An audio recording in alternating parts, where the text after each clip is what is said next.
इसलिए मैं आपसे कहूंगा, स्पेशली इन बहुजन समाज के लोगों से, इन वंचित वर्ग के लोगों से, कि आप इस हिंसा से दूर रहना। इसलिए मेरी ये अपील है अपने नौजवान साथियों से, किसी भी तरीके से उनको अपने मकसद में कामयाब नहीं होने दें। और मैं पूरी ताकत से कह रहा हूं कि हम खड़े हैं हर कमजोर के साथ, जैन के साथ भी, बौद्ध के साथ भी, ईसाई के साथ भी, मुसलमान के साथ भी, सिख के साथ भी।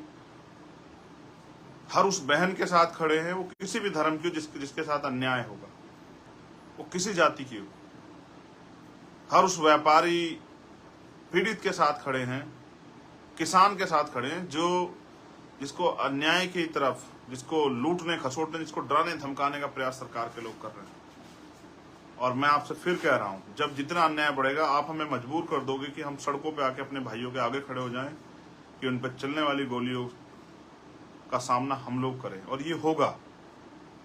हम ज्यादा दिन तक आपको ये अन्याय करने की छूट नहीं दे सकते हैं। मैं तो तैयार बैठा हूं। एक गोली आपके लोगों ने धोखे से मारी, अगर अपने लोगों के लिए गोली खानी पड़ी तो मैं तैयार बैठा हूं। लेकिन ये अन्याय हम लोग बर्दाश्त नहीं करेंगे जो आप कर रहे हैं या करने का प्रयास कर रहे हैं। अब मैं बात करूंगा स्पेशली राजस्थान की। मैं अपने मुस्लिम भाइयों से कहूंगा कि वो घबराएं नहीं, उस संविधान के हिसाब से काम करें। हम सब लोग उनके साथ खड़े हैं।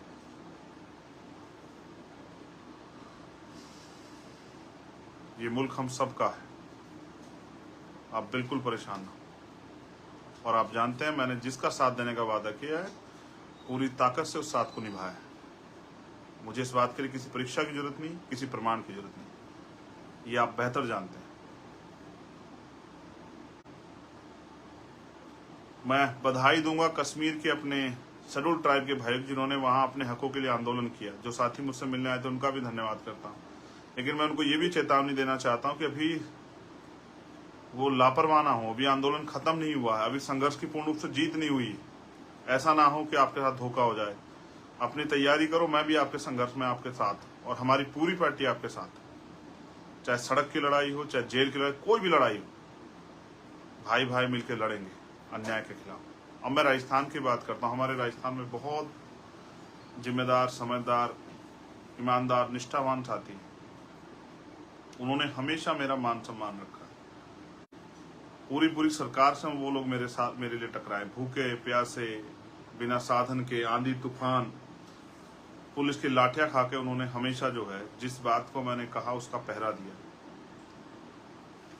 हमेशा उन्होंने मेरी इज्जत रखी, हमेशा उन्होंने मुझे मजबूत बना के रखा। आज फिर उनके ऊपर कंधों पर जिम्मेदारी आ गई है। स्पेशली हमारे जो लीडर्स लोग हैं, हमारे प्रदेश अध्यक्ष, हमारे भीम आर्मी के, आजाद समाज पार्टी के प्रभारी, हमारे प्रदेश कमेटी के लोग, हमारे मिशन 78 के लोग, हमारे स्टूडेंट फेडरेशन के लोग, हमारे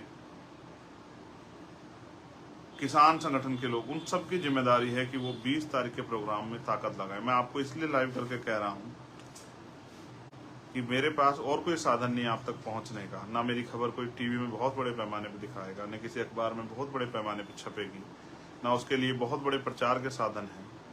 ये छोटे साधन ही नहीं, साधनों से मैं आपके बीच आ सकता हूँ। मैं बहुजन मीडिया के साथियों से कहूंगा कि वो अपने चैनल पे इस वीडियो को जरूर लगाएं, जिससे कि हमारे आंदोलन का प्रचार प्रसार हो सके। मैं जानता हूँ मेरे साथियों पे बहुत साधन नहीं है, लेकिन उनके अंदर संकल्प है, उनके अंदर हौसला है,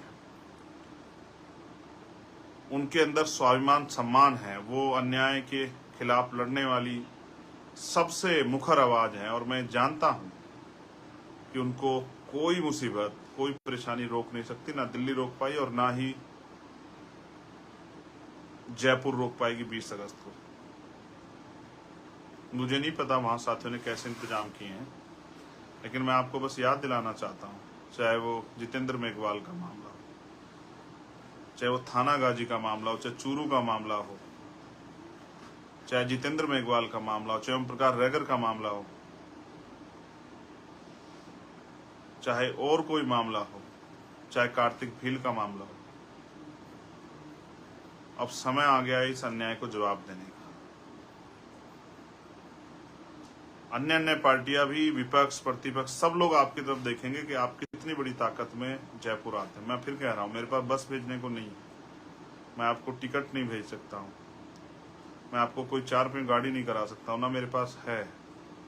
मेरे पास है तो मेरा संघर्ष या आपका संघर्ष। मुझे पता है कि आपको तकलीफ होगी, मैंने आपको दिल्ली में देखा भूखे पेट, लेकिन आप जानते हैं कि ये लड़ाई अन्याय अत्याचार के खिलाफ है। ये मिशन है बहुजन समाज को उसके पैरों पर खड़ा करने का। और मैं अपने साथियों को इशारे में यही कहूंगा कि किसी की बात का बुरा मत मानो। जब आप मिशन में काम करते हैं तो आपका कोई सम्मान अपमान नहीं था। साहब काशीराम ये कहा करते थे कि जिस समाज के लिए संघर्ष करने के लिए आप जा रहे हो वो समाज बड़ा समझदार नहीं है। वो आपके ऊपर आरोप भी लगा देगा, वो आपको अपमानित भी कर देगा, वो आपको झूठा भी कह देगा, वो आपकी बात भी नहीं सुनेगा, आपके हाथ लड़ भी पड़ेगा, लेकिन कभी भी अपनों की बात का बुरा नहीं माना करते हैं। और आप जानते हैं मेरा क्या सम्मान अपमान। मैं तो एक गोल लेके हम मिशन का काम कर रहे हैं, जब तक वो मिशन पूरा नहीं होता तब तक क्या खुशी मनानी और क्या दुख मनाना। मैं तो बहुत भावुक हूँ इस मामले में। जब अपनी बहनों की लुटती अस्मतें और अखबार पढ़ता हूँ, यूट्यूब पे खबर देखता हूँ, टीवी में देखता हूँ, तो कितने आंसू बहाता हूँगा शायद आपको एहसास भी नहीं है, जो लोग मजाक उड़ाते हैं बातें कह के। ये मेरा दर्द है। मैंने समाज को परिवार माना है।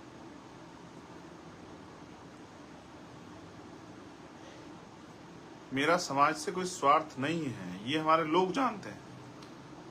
मैं तो साहब काशीराम की जो रुकी हुई मूवमेंट है, जो मूवमेंट पीछे जा रही है, मैं तो उसको कोशिश कर रहा हूं अपने साथियों के साथ कि उसको खींच के वापस। मैं किसी को बुरा नहीं कह सकता हूं, मुझे कोई अधिकार नहीं बुरा कहने का। मैंने ऐसा कुछ किया ही नहीं कि मैं किसी को बुरा कहूं, और मैं बुरा कहने के लिए काम भी नहीं कर रहा हूं। किसी के ऊपर आरोप लगाना, आलोचना करना मेरा काम है ही नहीं। मैं आपको भी कह रहा हूं कि बहुजन समाज की ज्यादा एनर्जी तो इसी काम में लग जाती है, इसी काम में, चाहे वो अधिकारी कर्मचारी हो, चाहे वो सामाजिक कार्यकर्ता हो, चाहे राजनीतिक कार्यकर्ता हो, चाहे आम आदमी हो, कि उसको कास्ट एट्रोसिटी सहनी पड़ती है। आज भी हमारे बच्चे यूनिवर्सिटियों में, कॉलेजों में सुसाइड करते हैं, आज भी उनके साथ जातिगत उत्पीड़न होता है, आज भी हमारे टीचर्स के साथ जातिगत उत्पीड़न होता है, आज भी उनके साथ अन्याय होता है। अभी आज पटियाला के लोग मेरे पास आए, FCI के, उन्होंने जो मुझे बताया कि किस तरह से 50 साल से ऊपर, अभी पार्लियामेंट में खड़े होकर कहा मंत्री जी ने कि 60 साल से नीचे किसी व्यक्ति को नहीं निकालेंगे, लेकिन निकाल दिए FCI के बहुत सारे लोग। और FCI के लोगों की ये गलती है कि जब जम्मू में निकाले गए उसके बाद वो चुप रहे, जब पटियाला तक आंच चली आई, संगरूर तक, तब उनको एहसास हुआ।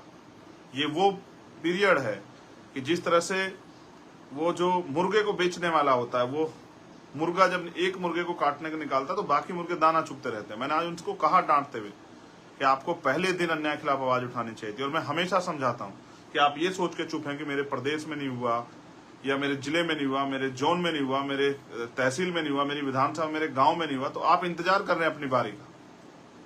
मैं उनको भी आश्वस्त करूं, लड़ाई लड़ूंगा। लेकिन आप देख रहे हैं किस तरह से हमारे लोगों के प्रमोशन रोके जा रहे हैं, किस तरह से हिंदू कॉलेज में प्रोफेसर रतन लाल जी के साथ जो अन्याय हो रहा है।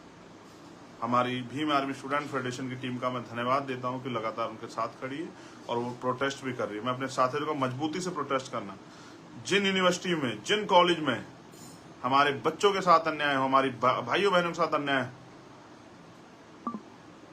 हम पढ़ने जाते, मरने नहीं जाते, उन कॉलेज यूनिवर्सिटियों का इतना बड़े पैमाने पर घिराव करो कि वहां बैठे गैर बराबरी की सोच रखने वाले अध्यापकों के, एडमिनिस्ट्रेशन के पांव कांप जाएं। और ये हम करके भी दिखाएंगे। लेकिन स्पेशली अभी मैं अनुरोध करूंगा राजस्थान के साथियों से, हमारे भीम आर्मी के साथियों से, हमारे आजाद समाज पार्टी के साथियों से, हमारे स्टूडेंट फेडरेशन के साथियों से, मिशन 78 के साथियों से, और भी जो हमारे संगठन है, किसान साथी, उन सब से अपील करूंगा कि आपने 5 साल जो संघर्ष किया, 6 साल लाठियां खाई।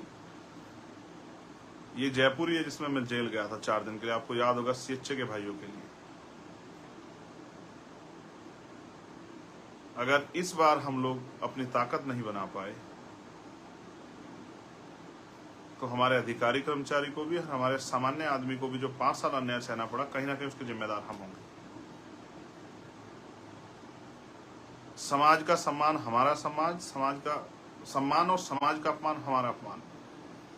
हम समाज से बड़े नहीं हैं। हमें समाज के सम्मान की परवाह करनी चाहिए। अपनी एनर्जी को इधर उधर किसी काम में नहीं लगाना चाहिए। आपको अपनी पूरी एनर्जी अपने आंदोलन को, अपने मिशन को, जो महापुरुषों का सपना पूरा करने का मिशन है, उसको किस तरह से कामयाब करें, इसमें लगाना चाहिए। मैं बस आपसे अपील कर रहा हूँ, एक बार फिर कोशिश करूंगा आपके बीच आने की। 20 तारीख से पहले मैं आपसे अपील कर रहा हूँ मेरे राजस्थान के साथियों से। यही प्रचार का साधन है और ना खाना है ना और कोई साधन है आपको देने के लिए। लेकिन 20 अगस्त को जयपुर में आपका इंतजार करूंगा।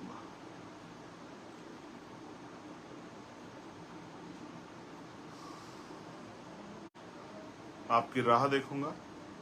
हो सकता है ट्रेन कैंसिल हो सकता है आपको डराया जाए, धमकाया जाए, हो सकता है आपको प्रलोभन दिया जाए, हो सकता है और कुछ चीजें आपके सामने रखी जाए, मगर मैं बस आपसे यही कहूंगा, स्वाभिमान सम्मान की लड़ाई में न्योते नहीं भेजे जाते। मैं आपका भाई चंद्रशेखर आजाद 20 तारीख को जयपुर में 20 अगस्त को आपका इंतजार करूंगा, ये बताने के लिए कि पिछले 5 साल में जो अन्याय, अत्याचार, जुल्म, जाति, नफरत, हिस्सेदारी में लूट, अधिकारों पे कुठाराघात जो भी हुआ है, उसका जवाब देने के लिए 20 तारीख को हम लोग जयपुर आ रहे हैं। और मैंने हर सामाजिक न्याय सम्मेलन में आपसे कहा कि आपको आना है। और ये घटनाओं का जिक्र मैंने आपसे इसलिए किया, मैं तो राजस्थान की बहुत सारी घटनाएं आप जानते हैं ना, कैसे 4-4 बार मुझे लौटाया गया।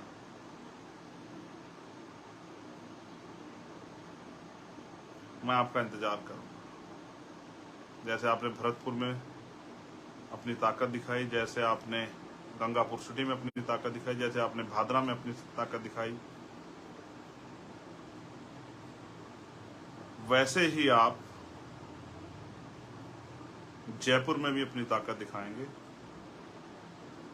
और इस संघर्ष को कामयाब करने, एक आखिरी बात आपसे और कह रहा हूं, रोटी लेके आना, अपने लिए भी और मेरे लिए भी।